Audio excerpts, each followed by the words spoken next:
ધોરણ 10 વિષય વિજ્ઞાન ચેપ્ટર નંબર 3 ધાતુ અને અધાતુમાં આપણે આજે ધાતુના નિષ્કર્ષણમાં સક્રિયતા શ્રેણીમાં આપણે નીચે રહેલી ધાતુનું નિષ્કર્ષણ જોયું, મધ્યમાં રહેલી ધાતુનું નિષ્કર્ષણ જોયું.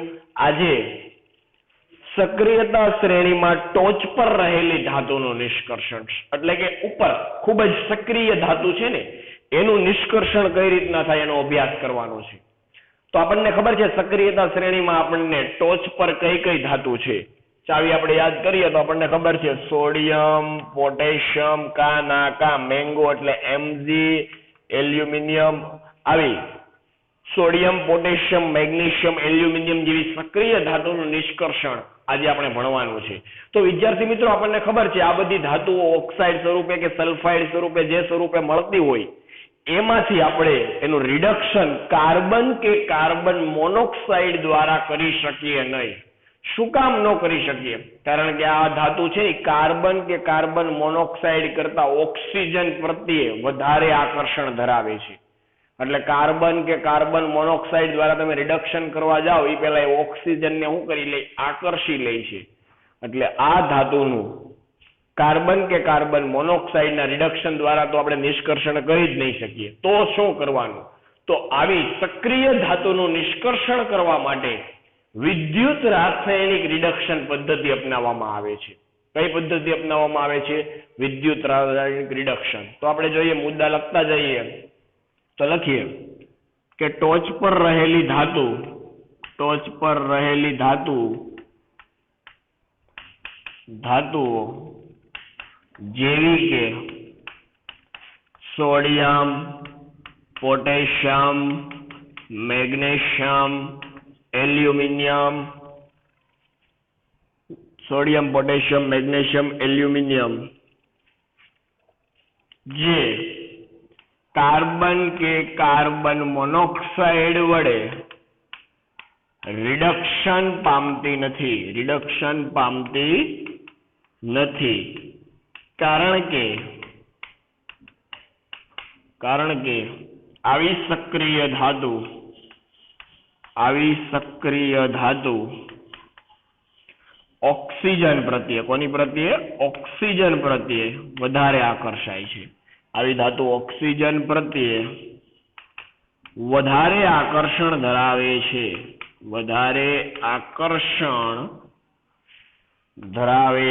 આવી ધાતુ ઓક્સિજન પ્રત્યે વધારે આકર્ષણ ધરાવે છે. તો શું કરવાનું? તો આવી સક્રિય ધાતુનું વિદ્યુત રાસાયણિક રિડક્શન દ્વારા ઓક્સાઇડમાં ફેરવી ધાતુ શુદ્ધ સ્વરૂપે મેળવી શકાય છે. તો લખી શકીએ કે આવી ધાતુઓનું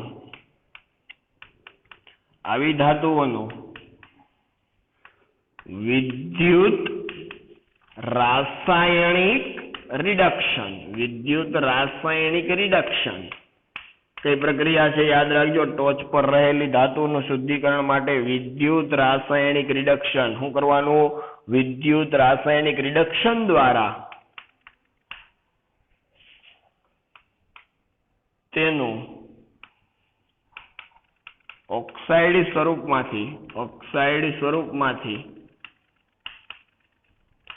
શુદ્ધ ધાતુ મેળવી શકીએ છીએ. મેળવી શકાય છે. ખબર પડે છે કે નહીં? વિદ્યુત રાસાયણિક રિડક્શન કરો એમાંથી આપણને શુદ્ધ ધાતુ મેળવી શકાય છે.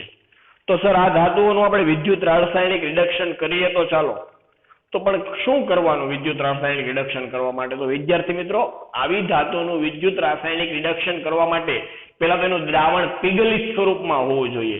એટલે કે આવી ધાતુના ક્લોરાઇડ સ્વરૂપને, આવી ધાતુ છે એનું ક્લોરાઇડ સ્વરૂપ લેવાનું, એ પીગલિત અવસ્થામાં હોવું જોઈએ અને પછી એનું વિદ્યુત વિભાજન કરો એટલે આપણને ખબર છે વિદ્યુત વિભાજન થાય એટલે વિદ્યુત વિભાજનની અંદર બે ધ્રુવો હોય, એક તો એનોડ હોય અને બીજો કયો હોય? કેથોડ હોય. એનોડ એટલે કે ધન ધ્રુવ હોય, કેથોડ એટલે કે ઋણ ધ્રુવ હોય. જેમાં કેથોડ ઉપર આપણને શુદ્ધ ધાતુ મળે છે. કે શું મળે? શુદ્ધ ધાતુ. અને એનોડ ઉપર કોઈ પણ જે અશુદ્ધિ વધે એ મળી આવે છે. ખબર પડી કે નહીં? તો અહીં લખી શકીએ કે વિદ્યુત અહીં ધાતુનું ક્લોરાઇડ સ્વરૂપે લઈ, ક્લોરાઇડ સ્વરૂપે લઈ પીગલિત અવસ્થામાં, કેવી અવસ્થામાં? પીગલિત અવસ્થામાં. પીગલિત અવસ્થામાં, પીગલિત અવસ્થામાં વિદ્યુત વિભાજન કરતા, વિદ્યુત વિભાજન કરતા કેથોડ પર, કેથોડ એટલે કયો ધ્રુવ? તો લખી શકીએ ઋણ ધ્રુવ. કેથોડ પર શુદ્ધ ધાતુ મળી આવે છે. કેથોડ ઉપર શુદ્ધ ધાતુ મળી આવે છે. તો આપણે કરવાનું શું છે તેનું ઉદાહરણ લઈએ. એકાદું સોડિયમનું ઉદાહરણ લઈએ કે આપણી પાસે સોડિયમ ક્લોરાઇડનું દ્રાવણ હોય તો આ સોડિયમ ક્લોરાઇડનું વિદ્યુત વિભાજન જ્યારે કરવામાં આવે ત્યારે આપણને કેથોડ ઉપર શુદ્ધ સોડિયમ ધાતુ મળે છે, જ્યારે એનોડ ઉપર ક્લોરીન વાયુ મળી આવે છે. તો ઉદાહરણ તરીકે લખી શકીએ કે સોડિયમ ક્લોરાઇડનું, કારણ કે સોડિયમ એટલે કેવી ધાતુ? ટોચ પર રહેલી ધાતુ, સક્રિય ધાતુ. એટલે કે સોડિયમ ક્લોરાઇડનું વિદ્યુત વિભાજન કરતા, સોડિયમ ક્લોરાઇડનું વિદ્યુત વિભાજન કરતા કેથોડ પર, કેથોડ પર શુદ્ધ સોડિયમ ધાતુ અને એનોડ પર ક્લોરીન એટલે કે Cl2 ક્લોરીન વાયુ મળી આવે છે. ખબર પડે છે કે નહીં? કે સોડિયમ ક્લોરાઇડ નું વિદ્યુત વિભાજન કરો તો તમને વિદ્યુત વિભાજન કરો એટલે બે ધ્રુવો તમે ડૂબાડેલા હશે, પાત્રમાં તમે સોડિયમ ક્લોરાઇડ નું દ્રાવણ લીધેલું હશે. જેવું વિદ્યુત વિભાજન કરો એટલે વિદ્યુત રાસાયણિક પ્રક્રિયા થશે જેમાં આપણને બે ધ્રુવો મળશે. કયા કયા? એક તો એનોડ ધ્રુવ મળશે અને બીજો કયો ધ્રુવ મળશે? કેથોડ ધ્રુવ. આપણને ખબર છે એનોડ એટલે કેવો ધ્રુવ છે? આપણા પાસે ઋણ ધ્રુવ છે. આ કેવો ધ્રુવ છે? સોરી, એનોડ એટલે કેવો ધ્રુવ હોય? ધન ધ્રુવ હોય. અને કેથોડ એટલે કેવો ધ્રુવ છે? આપણી પાસે ઋણ ધ્રુવ છે.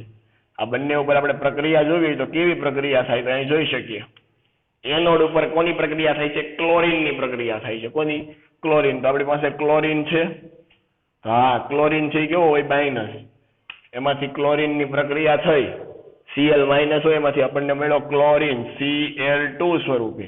તો અહીંયા ક્લોરીનના કેટલા અણુ મળ્યા? 2 અણુ મળ્યા. તો અહીં ક્લોરીન 2, તો કેટલા ઇલેક્ટ્રોન છૂટા પડશે? તો 2 ઇલેક્ટ્રોન. ખબર પડી કે નહીં? એવી જ રીતના કેથોડની વાત કરીએ તો આપણી પાસે શું હતું? સોડિયમ. સોડિયમ છે, ક્લોરીને 2 ઇલેક્ટ્રોન મેળવા તો સોડિયમ કેટલા ઇલેક્ટ્રોન ગુમાવશે? 2 ઇલેક્ટ્રોન ગુમાવશે. તો અહીંયા શું મળશે આપણને? Na. અહીંયા Na કેવું હતું? પ્લસ હતું. કેવું હતું? Na સોરી, અહીંયા Na છે એ ગુમાવે છે 2 ઇલેક્ટ્રોન એટલે અહીંયા શું બનશે? Na+2. તો અહીંયા પણ Na ના કેટલા અણુ? 2. તો અહીંયા પણ કેટલા કરવા પડશે? 2. ખબર પડે છે કે? તો આ રીતના આપણને પ્રક્રિયા જોવા મળે છે, જેની પ્રક્રિયા તમે આમ સંતુલિત સ્વરૂપે લખો તો 2 ઇલેક્ટ્રોન ઉડી જાય. હવે જે વધ્યું છે એ લખી નાખીએ. તો અહીંયા જો 2Na વત્તા 2Cl માઇનસ પ્રક્રિયા કરો એટલે 2Na+2 વત્તા Cl2. ખબર પડે છે કે નહીં? આ રીતના આપણે સોડિયમ ક્લોરાઇડ નું વિદ્યુત વિભાજન જોઈ શકીએ છીએ. આવું જ બીજું ઉદાહરણ લેવું હોય તો બીજું ઉદાહરણ પણ આપણી પાસે છે. એલ્યુમિનિયમ ઓક્સાઇડ લ્યો. આ ક્લોરાઇડ સ્વરૂપ લીધું ને, હવે અહીંયા ઓક્સાઇડ સ્વરૂપ લેતા તો લખી શકીએ એલ્યુમિનિયમ ઓક્સાઇડ નું વિદ્યુત વિભાજન કરતા, એલ્યુમિનિયમ ઓક્સાઇડ નું વિદ્યુત વિભાજન કરતા કેથોડ પર એલ્યુમિનિયમ ધાતુ મળી આવે છે. એલ્યુમિનિયમ મળી આવે છે. જેમાં પ્રક્રિયા લખવી હોય તો આપણે જણાવી શકીએ. અહીંયા આવશે એનોડની પ્રક્રિયા, અહીંયા આવશે કોની પ્રક્રિયા? કેથોડની પ્રક્રિયા. બરોબર? એ બંનેનું નીચે સંતુલિત આવશે. તો એનોડ ઉપર શું હોય? તો એનોડ ઉપર આપણને ખબર છે ઓક્સિજન મળશે, કારણ કે આપણે કોનું વિદ્યુત વિભાજન કરીએ છીએ? Aluminium oxide. અહીંયા આપણે કોનું વિદ્યુત વિભાજન કર્યું હતું? NaCl નું કર્યું હતું. અહીંયા કોનું કરીએ છીએ? Al2O3 આનું કરીએ છીએ. તો ઓક્સિજન. અને ઓક્સિજન હશે કેવા સ્વરૂપે હશે તો ઓક્સિજન -2 પ્રક્રિયા કરો એટલે કેટલા ઇલેક્ટ્રોન બને તો ઓક્સિજન છે એ 2 ઇલેક્ટ્રોન શું કરશે મેળવશે તો 2 ઇલેક્ટ્રોન મેળવશે તો કેટલા ઓક્સિજન O2 સ્વરૂપે મળશે તો O2 સ્વરૂપે છે અહીંયા સંયોજકતા લાવવા માટે તમારે ઓક્સિજનના કેટલા અણુ લેવા પડશે 6 અણુ તો એ કેટલા ઇલેક્ટ્રોન મેળવશે 12 ઇલેક્ટ્રોન અને અહીં 3 અણુ લઈ જાઓ એટલે 3 6 દુ 12 અહીંયા 12 ઇલેક્ટ્રોન થઈ ગયા કે નહીં અને ઓક્સિજન જુઓ 3 દુ 6 થઈ ગયા કે નહીં બરોબર છે કેથોડની વાત કરીએ તો કેથોડ ઉપર Al છે એ +3 હશે વત્તા એ કેટલા ઇલેક્ટ્રોન મેળવશે 3 ઇલેક્ટ્રોન મેળવશે કેટલા ઇલેક્ટ્રોન 3 ઇલેક્ટ્રોન એટલે Al બનશે કે નહીં આ રીતનાની પ્રક્રિયાનું સંતુલિત સ્વરૂપ લખો તો Al +3 વત્તા 6O2 પ્રક્રિયા કરો એટલે Al વત્તા 3O2 12 ઇલેક્ટ્રોન શું થઈ જાય ઉડી જશે અહીંયા પણ 12 ઇલેક્ટ્રોન આવશે એ 4 લેવા પડશે અહીંયા 4 લેશો એટલે 2 4 તેરી 12 થઈ ગયું કે નહીં અહીંયા 4 અને અહીંયા પણ 4 તો વિદ્યાર્થી મિત્રો આ થઈ ગયું ક્લોરીન અને એલ્યુમિનિયમનું વિદ્યુત રાસાયણિક રિડક્શન અને અહીંયા થઈ ગઈ સક્રિયતા શ્રેણીમાં ટોચ પર ધાતુનું શું કરવામાં આવે વિદ્યુત રાસાયણિક રિડક્શન દ્વારા બે ઉદાહરણ સોડિયમનું આ એલ્યુમિનિયમનું આ એની માહિતી કે ભાઈ ટોચ પર રહેલી ધાતુ છે એ કાર્બન કે કાર્બન મોનોક્સાઇડ વડે રિડક્શન પામે નહીં તેનું વિદ્યુત વિભાજન કરવું પડે એમાં કેથોડ અને એનોડ ઉપરની પ્રક્રિયા ખાસ જોજો કાંઈ અઘરું છે નહીં એનોડ ઉપર બધું માઇનસ હશે કેથોડ ઉપર બધું પ્લસ હશે પછી બંને સમીકરણ લખી નાખો બરોબર છે ત્યારબાદ આ બધી ધાતુઓનું આપણે નિષ્કર્ષણ તો જોઈ ગયા વિદ્યાર્થી મિત્રો પણ હવે આ બધી ધાતુનું નિષ્કર્ષણ બાદ હજી પણ એવું થાય કે આ ધાતુ 100% તો શુદ્ધ છે જ નહીં જે આ નીચે મળી ગઈ ને બધી ધાતુ એ 100% શુદ્ધ નથી તો એના માટે શું કરવું તો એના માટેની પ્રક્રિયા આપણે જોઈએ